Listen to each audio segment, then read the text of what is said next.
is I'm making videos online, kind of just like sharing who I am, being authentic as possible, and like kind of showing my style of who I am, right? Like that's what you have to do, and not following trends, kind of building your own thing.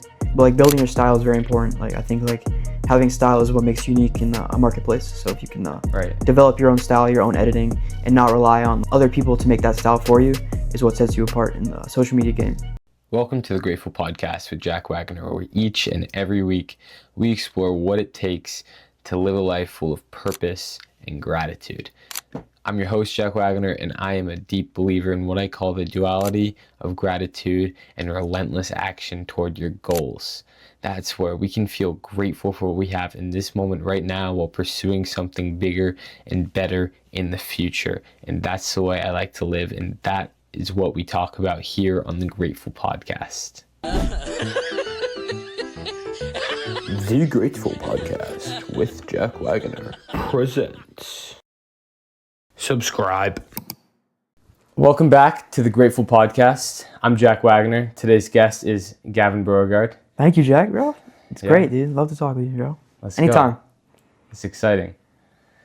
What first got you into entrepreneurship? Okay, so my dad runs a business. He owns a brewery, which you know.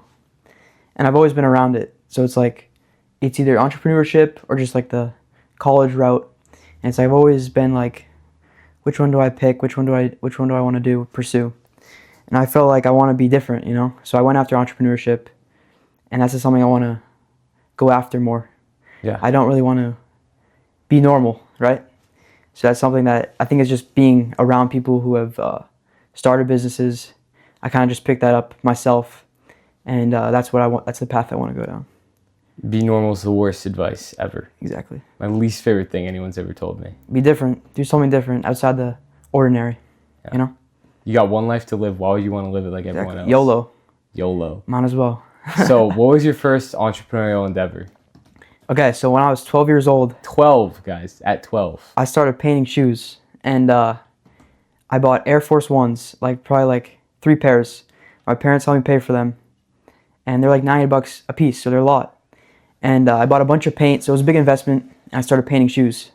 I had to buy an airbrush, all these different supplies, paintbrushes, tons of stuff. And I don't know how I got into that. I kind of just saw a YouTube video or whatever. I was scrolling and it was like, damn, I want to paint shoes. I've been doing art for a while. When I was like 10, I always loved it. I did art lessons. I was into art a lot. So I started painting shoes, and it was like, dude, this is great. And eventually, the shoes took me a long time to paint, but I enjoyed every minute. And eventually, once I finished the project, I put it on eBay, I put it on marketplaces online, and I put it up for $150. So I was hoping to make $60 profit on each shoe. Yeah. And I sold a few pairs actually. So I made around $200. I think I sold 5 pairs. I made some Simpsons designs. I made some for a football player, the high school quarterback, Darian, you know. That's sick, dude. So I made it for him. I made a few designs, and I was like, dude, this is great. But it took so long, so it was probably an 8-hour project for each shoe.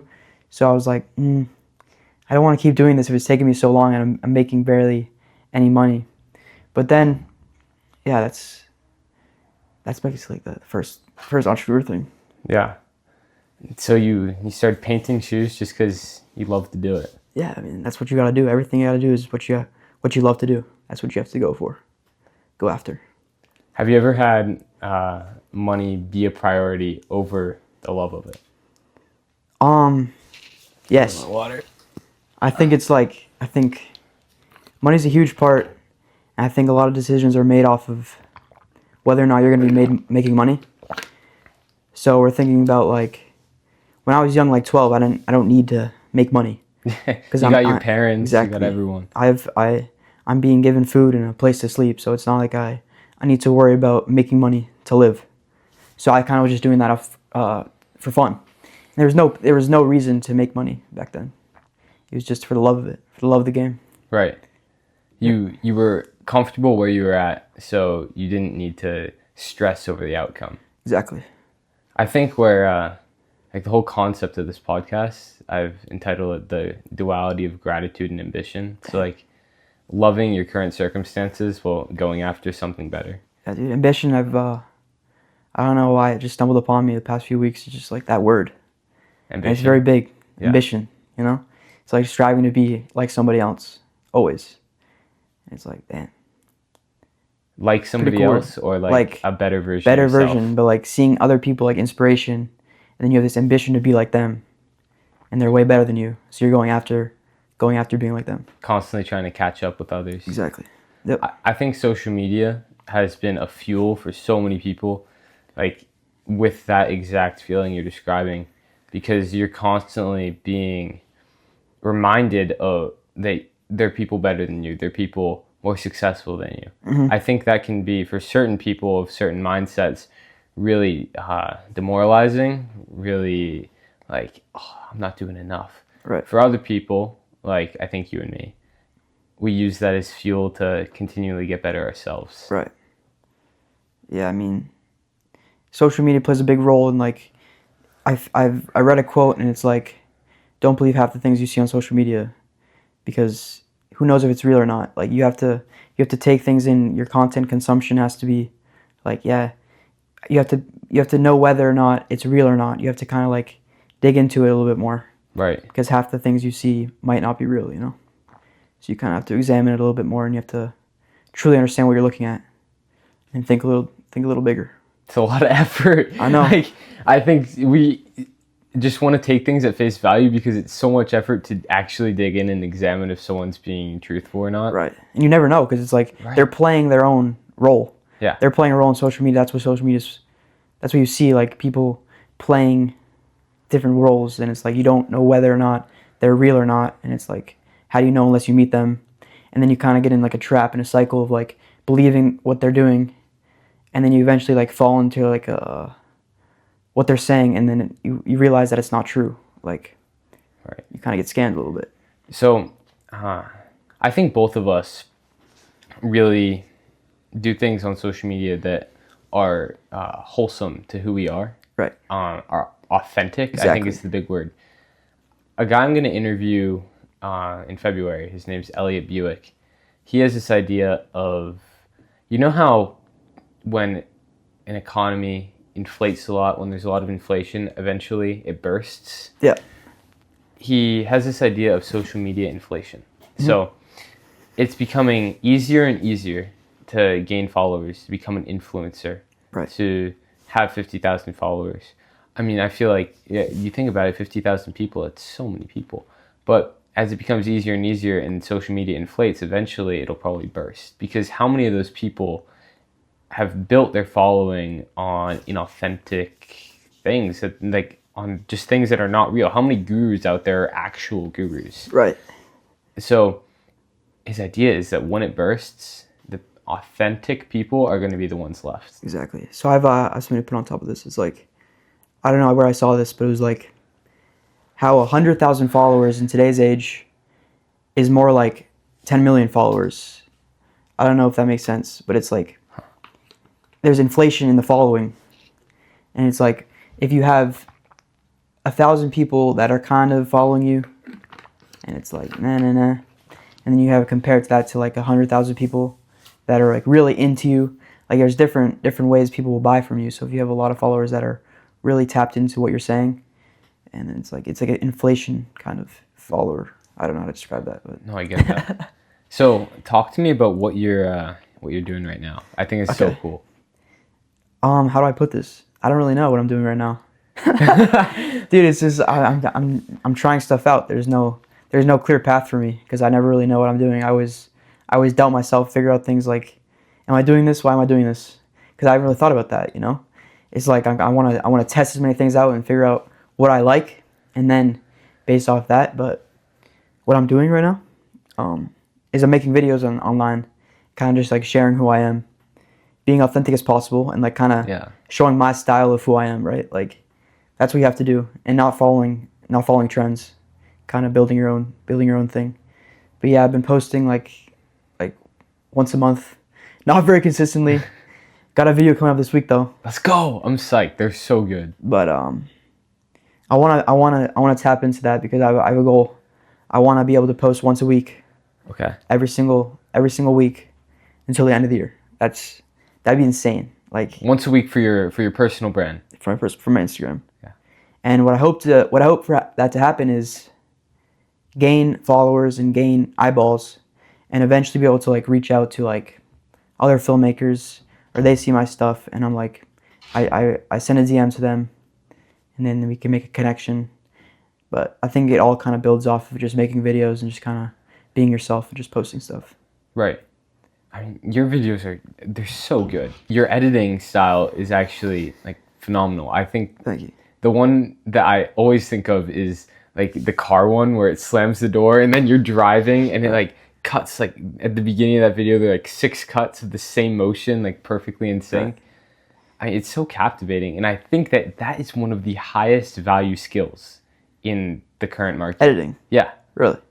I mean, AI is obviously getting better and better at editing, but they can't do even close to what Exactly. like you can do. And the thing about it is, you editing your own videos, you have this personal touch to it, and it just feels so authentic. The message is authentic to you, and the way you edit it is in a way to really convey that message. Dude, I appreciate that. That means something, because like I don't really congratulate myself because it's art. You know, it's like it's just because I like to do it. There's no real I don't know. Like end goal in mind. Yeah. Well, I mean, you have some end goal. There is end goal. It's just be like, I don't really think about myself. You know. Yeah. When making the videos, it's kind of just like, I want to do it because I like to do it. You know, why not? And I appreciate that a lot. But like building your style is very important. Like I think like having style is what makes you unique in a marketplace. So if you can develop your own style, your own editing, and not rely on like other people to make that style for you, is what sets you apart in the social media game. Definitely. I like that. I think that's a unique insight. There is a lot of outsourcing. There is a lot of outsourcing, and that's what makes you like commoditized, you know? Yeah. That makes you like be able to be sold. And if you're able to like niche down and become your own personal self and develop your own skills, then that's what sets you up for success and makes you unique. But I think there is room for you to reach out and get editing services. But at the same time, it's like if this is your job, if you're making podcasts, right? You can't balance all these things at once. So you have to reach out and get services. So for me, it's different because like I'm trying to set myself apart, build my own style. Right. I think that everybody like in the online space has a high leverage thing for them to do. For me, for a podcast, if this goes wrong, if this interview is bad, there's nothing I can do to stop that. No editing is going to make that better. No post-production, nothing in pre-production with the lighting and cameras is going to make that better if the actual interview just sucks, right? And so my highest value skill is just going to be conversing. It's just going to be the conversation itself. For you, your video is the product. So you could have like maybe not the greatest quote in the thing, but if you are like conveying that with really, really good editing, that's your really high value, really high reward skill. So everyone has to, if you're going to outsource, make sure it's not the thing that's at the core of the content. Make sure it's like a supporting piece. Right. For me, I think it's always about my style. I think I just got to lock in and just really focus on a goal and just achieve a goal, right? If you're enjoying this episode of the Grateful Podcast, I would very much appreciate it if you could either share this podcast episode with friends and family, or kindly leave a review down below on whatever podcast platform you're listening on. It would help me be able to make this podcast better for you and better for all my other listeners. Thank you. Enjoy the show. All right. So earlier you sent me something, and it said that average people talk about other people. Wait, no. Below average people talk about people. Average people talk about events. Exceptional people talk about ideas. That's pretty sick. That's so sick. That's right. It's completely right too. Well, and we have had so many conversations about ideas. All of our conversations, I feel like, are forward thinking. I mean, we had that time where we were just like going on 2-hour calls. We should keep doing that. What are we doing? Yeah, I know, dude. It was so much fun. Like just business plan, like thinking about all these different ideas. That's what it's about. I mean, that's what I have fun doing. Yeah, man. I'd rather talk about that than anything else. Which is completely different from every other people. Yeah. I think it's like, who wants to talk about that? But it's like, I do, why not? Exactly. I don't find like normal conversation, especially for like art. Talking about people, like, I Yeah. don't, who cares? I don't care what other people are doing. I care about myself, and I think these ideas are so cool. I mean, that kind of sounds bad, like, care about yourself, but it's at the point, like, that's what I love doing, So it's like... Exactly. Like, what I get joy out of, like, improving myself. Yeah. And creating a better future. And if you think it's so different, and it's like, it is. And it's like, why isn't everybody like this? But it's like, I guess there's only a few people that are like it. And it's like, you have to find these people. Right. And it's hard, dude. And that's better for us, though, because it means there's less competition. Yeah, I mean, not everybody's built like this. So it's like, I also want to talk about that, like, finding the right people. Yeah. I feel like that's so different in today's world. It's like, how do you find the right community? Especially for us, like, I'm 16. And it's like, I mean, I haven't really talked to that many people in my life that share the same values as me. So it's like, kind of like blending yourself into like communities. They maybe not share the same values as you, but you kind of have to like, you want a social life, obviously. So it's like, you need to blend yourself in. And you can't, it's hard to find that community in these days. But I feel like it'd be super easy with social media, but it's not. I think that's why authenticity is so important because, I mean, maybe you're not going to get, if you're being an inauthentic version of yourself for other people's attention, Exactly. Maybe you're going to find a lot of people, but you're not going to find the type of people you really want to vibe with and you can build with and you can talk about ideas with. And so what you really got to do is just be who you are and the people that you should build with will come to you. It's like a magnet. I think authenticity is a magnet for good people. Right. And that's crazy because it's like, I'm sure a bunch of people are faking their personalities and it's like trying to blend in with like the popular kids. Especially at our age. Yeah, and it's like, and you can tell immediately, like the followers are so clear. And it's like, what are you doing? Like, you don't fit in, so, and you're trying to, and it's like, just form your own path, Right. Water. Get you water.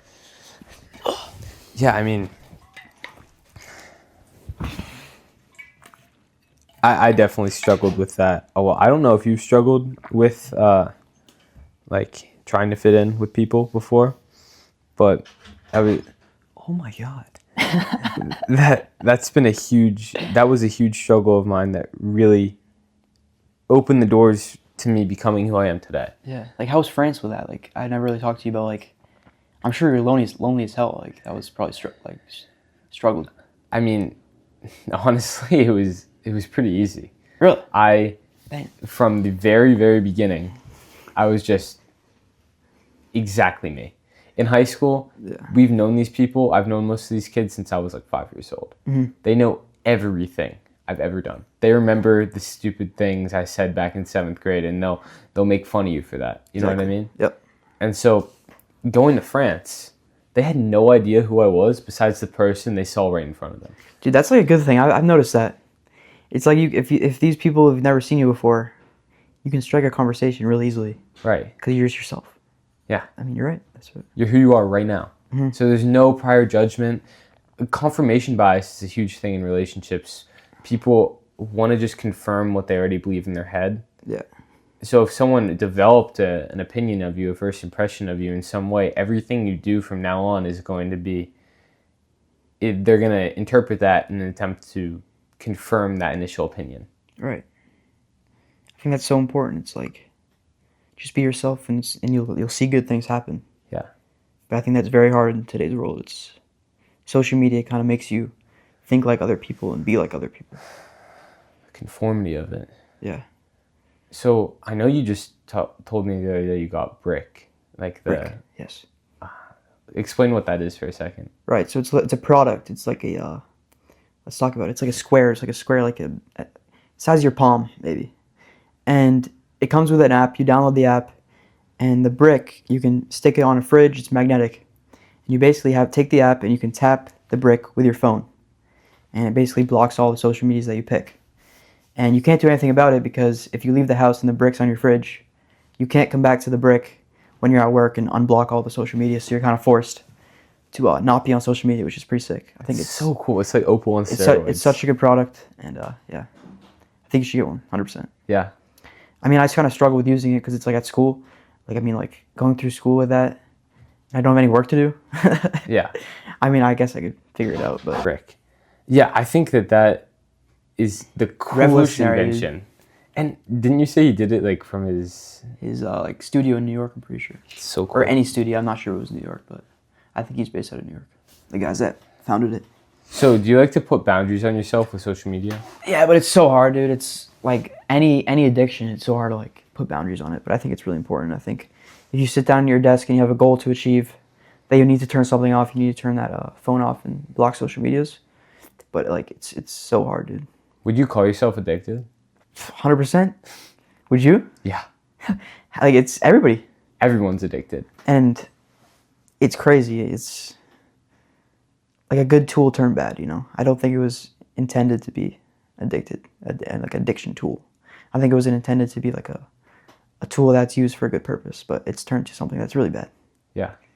And I think it's very important that we take steps to break the addiction. What do you think of the TikTok ban? Dude, it's good. Ban that. I never really used TikTok. I've never really been a big TikToker, you know? Yeah. So I never really had it on my phone. But I think it's very important. I think like just like people just scrolling all day, like it's so bad for you. And banning it, I think is a good thing. I mean, I think we have an unpopular opinion because it's weird. It's seen as weird to like acknowledge the addiction, I feel like, and like want to take steps against it. It's like, dude, just be normal, like scroll a little bit, right? You know what I mean? It's turning like alcohol. Like, come on, dude, like you just like one it's sip, normal. It's normalized. It's not like you're supposed to be like out of conversation. You're not supposed to talk like this. Yeah, you're supposed to be on your phone, like in a room with each other. It's not normal to talk to each other, I feel like, you know? Do you remember like the first time that all your friends got phones and you were at a hangout and it was like everyone's just on their phones? Yes. I remember vividly, like freshman year or 8th grade. Yeah. No, freshman year, right after like COVID and all that, we were at my friend's house, like a big group of us. Yeah. And I'm in there and I try to like, yo, let's go outside, let's play some football. Exactly. Everyone's just on their phone. Like, what is happening? What's the point of it then? Why are we together? You guys could have done this like... So like when I was younger, it was always about like bringing your Xbox over and like playing Fortnite together. And that's what it turned out to be, like just video games, right? Or like there was no social like connection. It was always just about playing a game with each other, like on a screen. Yeah. And that's what it became. And it was just, I didn't want to do this anymore. Like, I don't want to go hang out with you if you're just gonna play video games the whole time. Like that's not my type of enjoyment. And I think that's what everybody's becoming. And it's like, dude, we got to figure something out, you know? Do you find yourself cutting off friends? Yes, dude. Especially for like things like that. It's like, it's so hard because I don't really want to talk about specifics, you know? Yeah, no. But yeah, dude, I mean, that's what you have to do, right? If you want to become somebody. And if you're like trapped behind somebody that's making you worse, then you kind of just have to like move on, you know? It's hard. It's wicked hard. Like, I mean, I can tell you about things behind the camera, but like... Yeah. Definitely. I mean, I've had friends since I was like 5 years old. Yeah. And we definitely drifted apart at my doing, you know what I mean? Yeah. Because, I mean, I'm not going to make an effort to hang out with someone that I don't feel like is bringing value. Right. I want this type of conversation. Every time. Yeah. So important. And, I mean, like, yeah, specifics, like, it's just like these people, like, they're so into themselves and they're like, their addictions are like so bad. It's like brain rot. They're so rotted. Like you can't fix it. And you can see, you know, like, I think like, you feel bad for them. Mm-hmm. Like, I'm sorry, bro, but like, you got to figure something out or it's just going to be bad the rest of your life, you know? But no one's willing to accept help.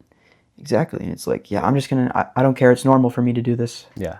And then they take this normalized thing and they make it more normal by talking about it more. So they're like, I don't want to go in depth. It's almost like, I've never heard this idea before, but it's almost like everyone's so insecure about it that they normalize it to minimize their insecurity. Right. Soccer, bro. Yeah. You know what I'm talking about? What'd you say? Soccer. Stalker? Soccer. Soccer. You know what I'm talking about? Yeah. Exactly. That's the point. Like this. I'm not gonna say more. No. Well, we're good.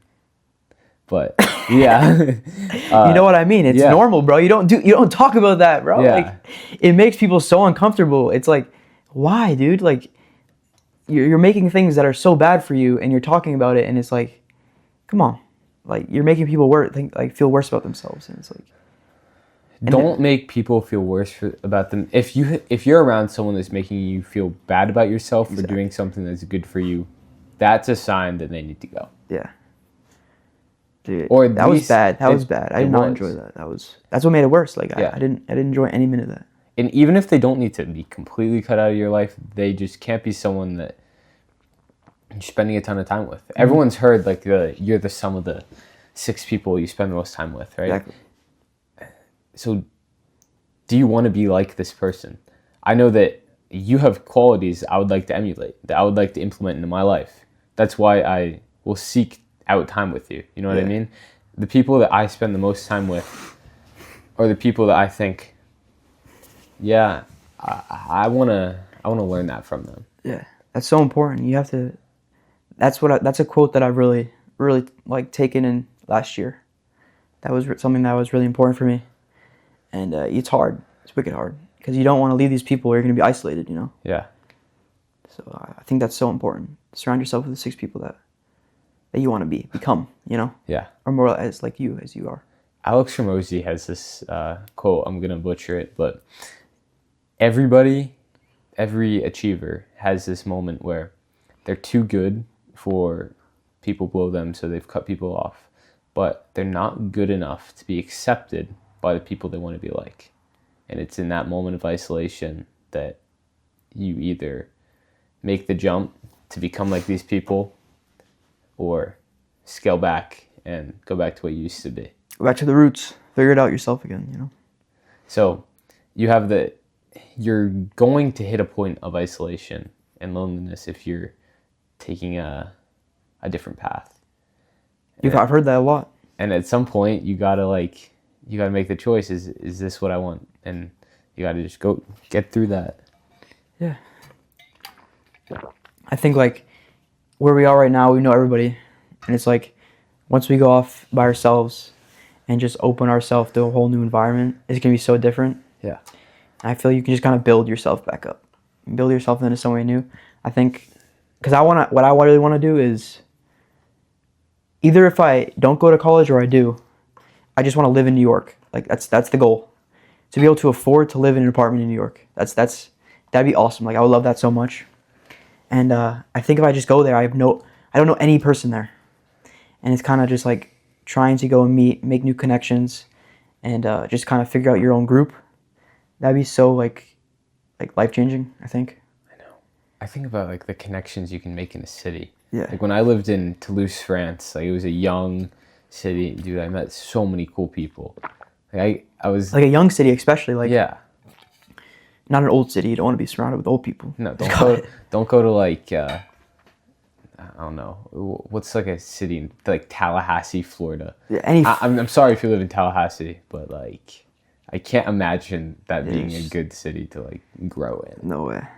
But like there's certain parts it's like it's just kind of figuring out the right group and kind of developing yourself and kind of thinking about who you want to become. Yeah. And then surrounding yourself with people, kind of building yourself up to become like those people. That's kind of the ultimate goal. Yeah. But yeah. I think it's so cool that you've like been along with building like your personal brand and doing those videos for yourself, you've been making money like doing videos for other companies and like freelance editing almost. Right. Yeah. Talk about more about that? Yeah. Okay, so I'm working with a gym right now. And it was stale for a little bit because the owner didn't really want to talk. He was like, I was texting him a lot and he was just like, nah, bro, I don't want to, whatever. And one of the ladies there reached out to me today and was like, can you come in for some events that we're having? Their events are like CrossFit Open, so it's like a whole tournament, which is pretty sick. It's like just testing your strength Yeah. It's pretty dope. So it'll be just a bunch of Jack people just working out, so I can get some cool content, make some videos for them. And yeah, dude, they haven't paid me yet, so it's like I gotta kind of just like establish myself and strike up conversation and enforce and become somebody that they'll work with. Yeah. That's kind of a difference maker. I just kind of have to seek discomfort, you know. Seek discomfort. There's a brand called Seek Discomfort. I know, bro. Clothes. I think that's so cool. Yes Theory Is it Yes Theory? on YouTube. Dude, I love that. I bought one of their hoodies when I was like middle school, but now it's too small, so I can't wear it. They're inspirational. They're sick. Yeah, I've always I was just checking, make sure that's on. Yeah, that's good. I think that you can't prioritize money right now. You know what I mean? So like the fact that even though they haven't paid you, like that kind of sucks. Yeah. Like you're making content for them. So then when you want to go like reach out to a bigger creator, like you were talking about earlier, like you have a portfolio. Like, yeah, dude, I did this. Like, look how good that is. You know what I Right. mean? So I've been thinking about this because it's like, do I want to focus on making money? I don't really need to focus on making money, but is that something I want to do? Like hit that goal or whatever, or I just want to focus on just building my skills. And I've kind of thought about this, and I'm like, I shouldn't be really worried about making money and getting clients. I should just be worrying about building myself up. Say if I can hit 10,000 followers on Instagram, that'd be crazy. Like, and what comes from that is so much more than money can happen. Like that money can give you.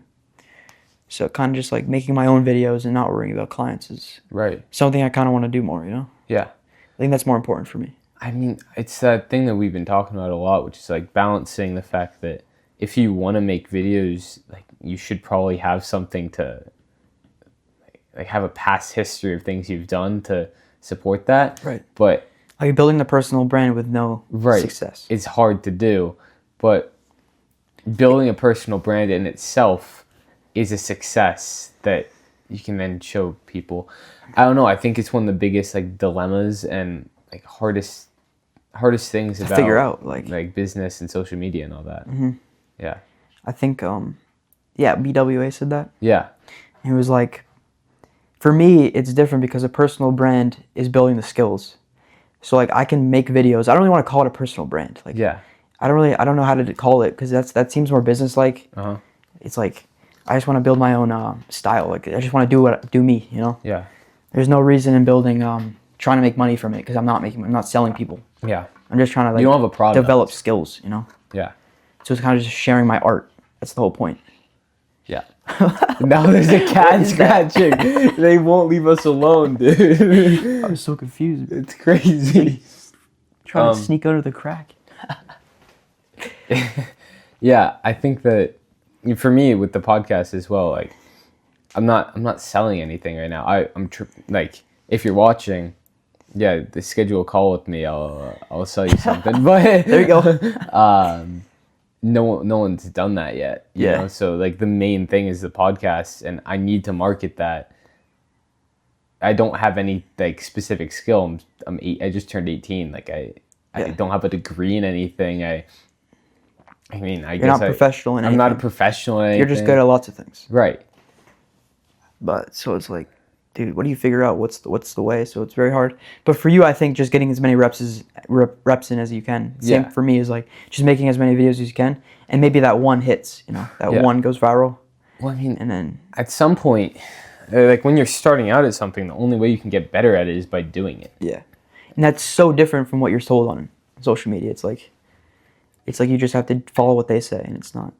Yeah, I mean, I think that it changes the balance of like repetition to quality changes as you progress at something and as you get more repetitions, because my quality is hopefully getting better each time I record a podcast. Your quality, your video editing is hopefully getting better each time because you learn more every time and you're building. At some point, like you'll want to spend more time on something to make that quality really good. But I think that wouldn't, like the benefit of doing that right now wouldn't be as big as the benefit of just reps.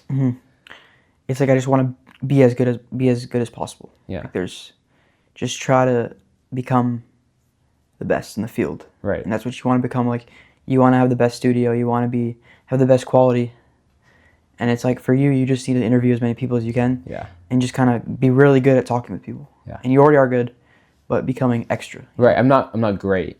Yeah. I'm good at it. I'm not great at it. Exactly. So and how then, do I differentiate? Then you just learn off people. So then you just become way better. And it's like podcasting is so different because like I don't really know the business model, but it's pretty awesome, dude. I think you have like big things to, if you can just stay consistent. Yeah. Which is so important because it's just discipline, right? Like it's definitely uncomfortable to like have a just random person just walk into your house and interview them, or just like talking with people on a computer that you have no idea who they are, but maybe that's not who you are. Maybe you just love doing that. I'm sure you do. I do, yeah. And it's like you just have to do it. You can't not, because if you want something, you just gotta stay consistent, which is very hard, very hard. I mean, of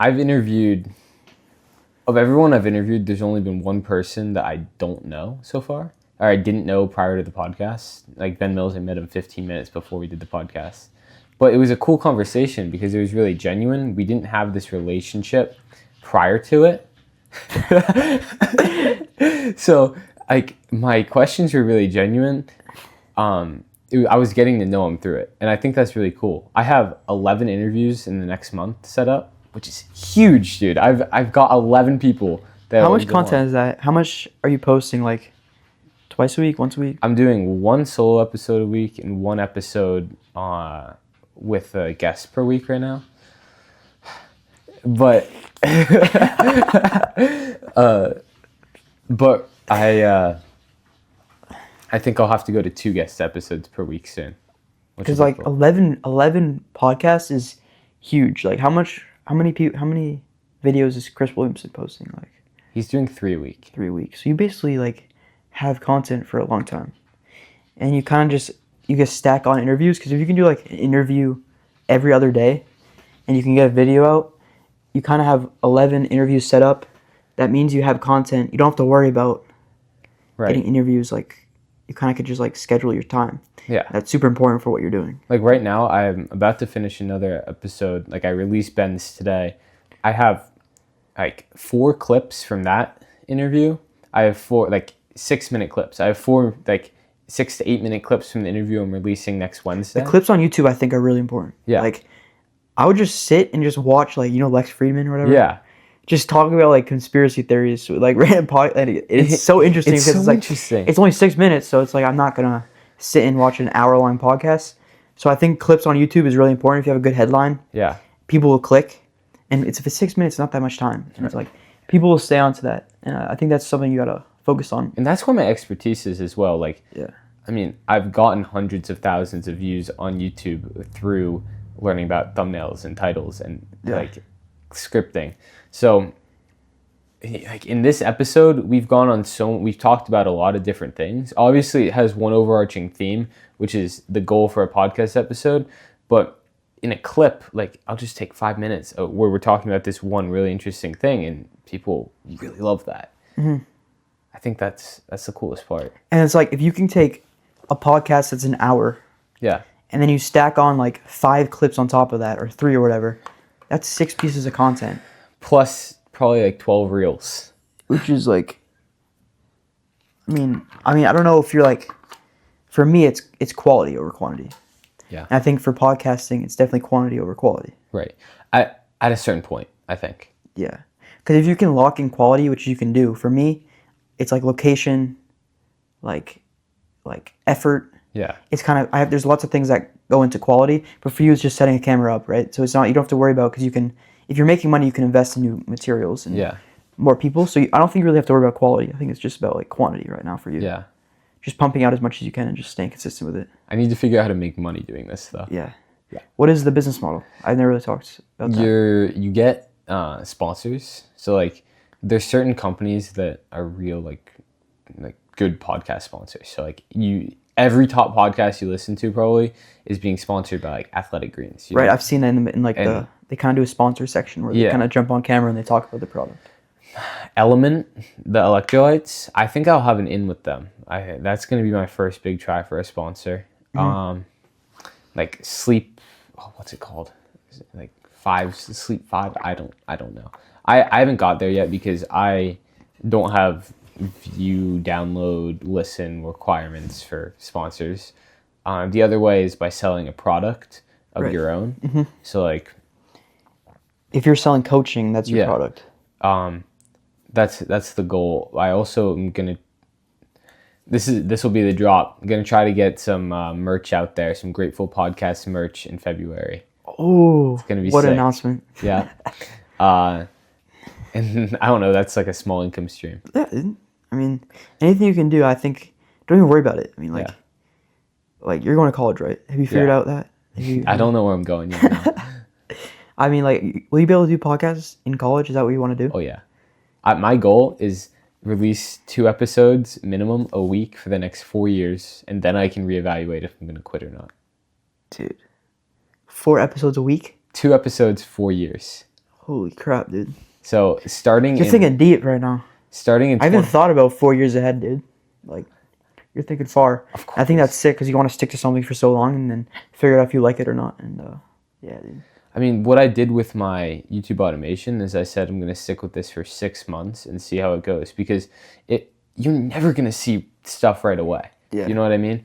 So like, you have to give yourself an accurate timeline so that you're not going to quit, but you can also assess whether it's worth it or not. Mm-hmm. I think 4 years for my podcast, like spend my entire college trying to go after this, and then I can see, because everyone I've talked to and everyone I've listened to with podcasts, they say that it grows over time. Even if you don't change a thing about your episode, your 300th episode is going to get so many more listens and downloads than your 25th. What was the quote? I think What you one? said it in one of your videos. Is like 99% of podcasts fail.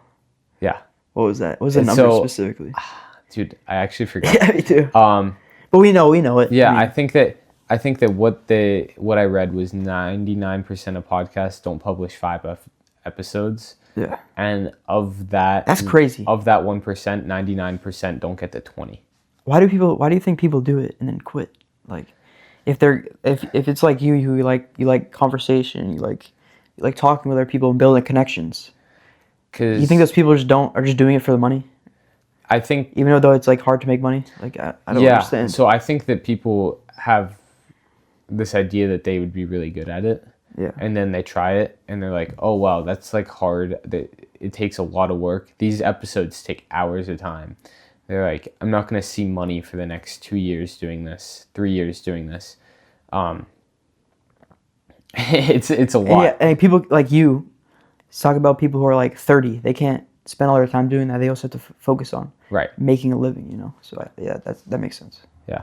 So it's really inspiring for me though, because I just feel like it's a really hard thing to succeed at, because it's hard to keep that commitment for so long. Mm-hmm. But I don't think it's hard skill wise. So let's talk about when you're making you're getting thumbnails made. Yeah. You have a lump sum of money that you're paying these Yeah. people to make. Yeah. What happens when you run out? Um, Will you? I have a job right now that pays more than I pay. Okay. Does that make sense? Rock climbing, right? Yeah. But I also learned how to make thumbnails, and almost all the thumbnails you see right now have been made by me. Really? So I'm trying to weigh whether it's more expensive to pay for Canva Pro or that. Dude, school gives you Canva Pro for free. Are you serious? I'm serious. I figured out today. I'm digital media art. That's what I went to. Okay, you're going to show me that after this. That's huge. That's huge for me too, because I was like, they block off so many things. Yeah. That you can't use anything until you're paying pro. So like, school, you just log into the school thing, and you have everything. You can upload fonts. You can upload everything. Nice. I didn't know that. That's huge. The other thing I might do is I've been in touch with my thumbnail designer that got me like hundreds of thousands of views in a different niche. I pay him $5 a thumbnail. I pay him $5 a video. He makes 4 thumbnails for me to decide from. And A/B Holy test. crap, dude. So Dude, get this guy. so he's really good too. I trained him to be like really, really good. So I'm gonna see if he wants to test some stuff out for my podcast. Where's he from? we're not giving that away. It's valuable information. I don't want anybody finding my guy. Dude, $5 for 4? Yeah. Holy crap. Really good call. I'll show you some after this. I feel bad for him. He loves it. Nice guy. I offered to give him a raise. I actually bumped him up to $750 once I started getting a few 100,000 views on videos, and then I stopped. Yeah, you got to, bro. You can't give him $5. You wanna hear what's? I haven't told you this yet. No. So, my YouTube automation thing. Right before I quit, I was like, I started. I haven't heard anything about it. Yeah. You really talked about it. I keep it on the down low a little bit, but I had like. You gotta show me the account. I will.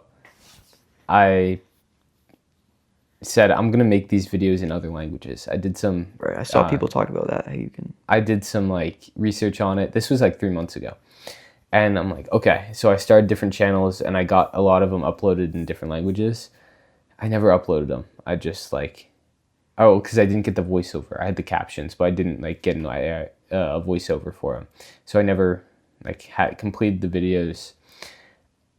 And then I stopped YouTube automation. I'm like, I'm scamming old people right now. Like, I didn't like it. I felt like my videos started dropping off. I started losing like the niche. When you're doing something purely for financial reasons, like you lose excitement out of it. And I would rather chase purpose. I would rather do something that I'm making no money from, as long as like I can live a life that I love, than doing something I make a ton of money from that I hate. So I stopped, but I found some people in my community that used my exact idea. It was my, like, they got the idea from me. One dude made $220,000 in the last month and a half off foreign this channels. Month? Yeah, in the last month and a half, posting videos similar to mine in foreign languages. For like grandmas? Yeah. He made $220,000. You have to show me, because I don't know if you want to talk about the videos. Basically, I made like old person health remedy, like natural health videos for like eye health, like cataracts and like diabetes. All right. Yeah. I mean, you can see on Instagram, like they do like, like the scroll things where it's like the doctor, and it's like an AI doctor, like a fake person. Yeah. And they basically at the end, it's like, take this product to look like this person, and then these products will give you this look or whatever. But then the product is in their bio. Yeah. So they're just converting on all these people. Yeah. And it's like they're straight scamming them, because it's like these products are so low quality, they're just trying to do it for the money. And it works, but I like putting, like, those are the type of people that, yeah, they're making money, but what joy do you get out of that? You're not commoditizing it though. Like you're not sending them to a bio and like buying a product, right? No, my entire revenue was off YouTube AdSense. AdSense. How much total did you make from that? Most I made in a month was like $850. Damn. When did you start last year? I started in last February. Why did you start it? Because I was in France. I had a ton of money in savings because I worked my butt off before I went there. And I just saw it sitting there. And I'm like, dude, I'm going 8 months or 10 months without making anything. Mm-hmm. Like, do something with that money. I had no time. I don't know why I thought like starting a business would be a good idea. I was so busy, but I did it, and yeah, worked out. I mean, that's sick. If you can make like $1,000 a month. Yeah, I mean, I lost money, but because I paid my editor and voiceover. You learned guy. Experience. But I learned so much, and that's what it's about, you know. Yeah, just kind of building off skills and just kind of talking with people. Yeah. Yeah, dude. Yeah. What are you, so, if we talked about ideas, I want you to talk about some of your ideas. Okay, so I've for a product, an online app, I don't know when I thought about this, but it's like, I'd take every single reel I see and I save it to like a mood board. You can just save things and you can make a file on Instagram. You take that and you build like a Pinterest for reels. And it's basically, you save a video, and you can share it with the app, and the app places it in a specific mood board, and you can just see all the videos that are inspiration for you. And it's like a Pinterest, but only for video. You see people's saved stuff. Right. So like, I like filmmaking and like campaigns for clothing brands, And every time I see a clothing brand campaign, I save it so I can see inspiration. I can figure out different shot lists, different shot ideas. And if I can, you can make that into an app and then take that away from Instagram. That's sick. That's interesting. I like that idea. You talk a lot about like clothing brands and like ads for them. Why don't you start your own? Bro, because it's so hard. I want to so bad. I'll show you some stuff. Okay. I have so many ideas. Like, I would just tap into the straight 90s, like 90s athletic wear, and I would just hammer it, dude. I have a lot of confidence in doing it, but it's kind of just like making the clothes. How do I make them way better than everybody else? Because I'm like hella competitive. I don't want to like be normal. I don't want to like do print or whatever. Yeah. You know, I want to these garments that I make. I want to be like unique to myself. You know. So I thought about I kind of did like a whole mood board on like the style of clothing. I'll show you it. And I mean, I have some sick ideas, but I'm not in a position to do that. I have no expertise. I don't know somebody, and I don't have the money to do it. But I mean, I could start. What do you think? Yeah. Can I just show you right now? Or Yeah. is that like, okay.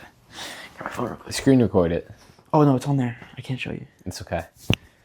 Whatever. We'll wrap it up soon. But yeah, it's like, have you ever seen Tiger Woods in the 90s? His just like polos? Yeah. How they're like down here and they're like cuffed a little bit and they're a little oversized. Have you seen like Michael Jordan fashion in the 90s with like his like sick Oakleys and stuff?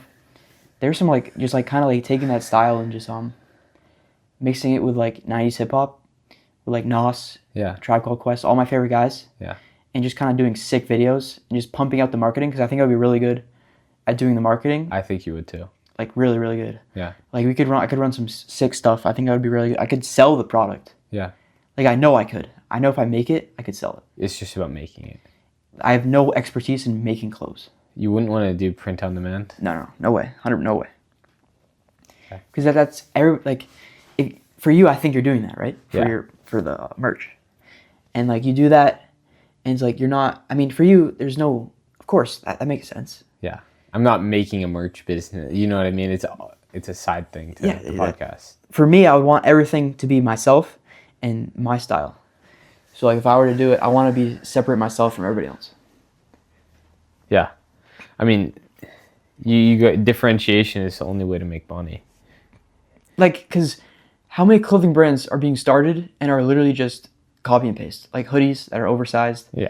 And just slap a little logo on there and garment dye it and make it a little faded, make it a little vintage, like distress it a little bit and just sell it. Like, yeah. There's so many of those and it's like, how do you make clothes that are completely unique in yourself? Well, the barrier to entry to like a clothing brand is not that high. You think? I think it's high, but like it's high relative to like what I've done in the past or what you've done in the past, but it's not that high in like the grand scheme of business. You know what I mean? I think so my grandmother, she's like been a sewer her whole life, so she has sewing stuff, and I'd probably like use that if I were to ever do it. That's sick. So like she would help me make the clothes, so I'd make like a sample. But what I've learned about it is that you need to buy clothes that are like the clothes that you want, and you can kind of like copy and paste the panels. Like each panel is sewed on. So you basically trace the panels. You've learned some stuff, dude. You see, where I disagree with you is I don't think you need to be an expert to start. I think you just need to do it. Because just like we talked about before, it's not going to be perfect your first time. You can never think that. That's unrealistic. Right. But like, you'll get better. I have some cool stuff to show you. Okay. Definitely. But like, I would want to differentiate myself and just make my own stuff, and like, I would hand sew it. That's like so myself, cool, dude. Like I wouldn't even. That's so cool. I wouldn't do the production, like, because I don't think I'll sell like. I won't sell 100 units unless I have insane mark. I wouldn't make myself do that. Like, I would make it like a limited thing, like 50 shirts or whatever, and I would make it myself. Create hype around it. Yeah, I would make it myself. Sell them for high prices. Have you heard of screen printing before? Where you take like, I would buy my own screen printer. That's what my dad does for his merch. That's fire. I would buy that, and I would make my own design on Photoshop, and a part of that I would screen print myself. And I would kind of film the whole process, document it. That'd be the whole social media game, basically. It's kind of just like bringing people behind the scenes and hand making my own clothes. Yeah. My own clothes, and then running campaigns, and the whole part of it is music. Music is like the game changer for me. Like, it has to do with music and athletics. Hip That's hop awesome. and That's athletics. a cool niche because a lot of people like that. Yeah, it's like everybody likes like hip hop Yeah. or like rap or whatever, and then mixing that with 90s athletics. Nice, dude. That'd be the style right there. That's Yeah. so sick. That's a clothing brand idea. I'll show you the whole inspiration though. I love that. I love that. I think my designs are gonna go pretty hard, but I don't want to make it like I don't want to dive into like the whole clothing brand Right. thing. If you did it, you wouldn't ship everything here. You would make it. I don't want to ship everything here. It's like the thing about I don't know, print on demand. Like, print on demand is so like nice because you don't have to have inventory. You don't have to pay for inventory. If it doesn't sell, you're not losing a lot of money. right. Like all you're paying for is the Shopify store. Like somebody orders it and they print it yourself and then they ship it out of their warehouse. Yeah. Okay, that's way better. Right? Because I mean, if you really want a good brand, I think like that's when you ship it to your house and stuff. But Yeah. that's just so much more. Have you seen Judah? Judah, What's he doing? his like caffeine pouches. You Right. showed me them, yeah. He's been making some sick videos. And, like you have to get him on the podcast. Really? That's got to be somebody you target. I'll show you Okay. because he did like 400 units. Sick. Okay, yeah. Like, he was packaging like for 8 hours. I'm gonna talk to him. I know. Like he'll give you some insights. Okay. Because he basically did shoe drops. So he bought shoes when they dropped, and then had like a bunch of people buy them, and then he bought them off the other people. Yeah. He had a whole community that did that, and he grew that so pretty big. So he was making a bunch of money from that, and then he tapped into Amazon. So he's basically doing Amazon. I don't know what that's called, FBA. Yeah. Whatever. So he did that, and then from when he learned, That's hard. That's supposed to be like the hardest business yeah, model. he was making hella revenue off that. Damn. Like he had screenshots that were pretty big. And then he took that idea and made his own product and is selling crazy numbers. He has a whole office in downtown Dover, like above like Thirsty Moose, I'm pretty sure. But he sold like 400 orders. He packed those up and there's a whole video on it. It's pretty sick. I really respect him for that, dude. I respect the people just He's in going- college too. He goes Really? to UNH. I love the people there just going after it, yo. That's what it's about. That's what it's about. Separate yourself. All right. I think It's a wrap. that's a wrap. Where can they find you? Instagram, Gavin Beauregard 2. That's my Instagram handle right there. I'll link it in the bio. Fire, bro. Anything else you'd like to add to the That's it, Grateful dude. Podcast audience? Bro, be grateful, everybody. Love everybody and just take your time, think about it, and just strive for greatness. What are you most grateful for right now? Dude, this conversation, bro. This is awesome. This is great. This podcast. Nice. Yes, sir. Thanks for coming on, dude. Yeah, bro. Let's go. Thank you for listening to the Grateful Podcast. If you enjoyed this episode, it would mean the world to me if you could either share this episode with friends and family who you think would enjoy it, or leave a review down below on what I can do to make this better for you and for other listeners. All that would just help me be able to spread my message of gratitude and living a purposeful life. I hope you have a great day. See you soon.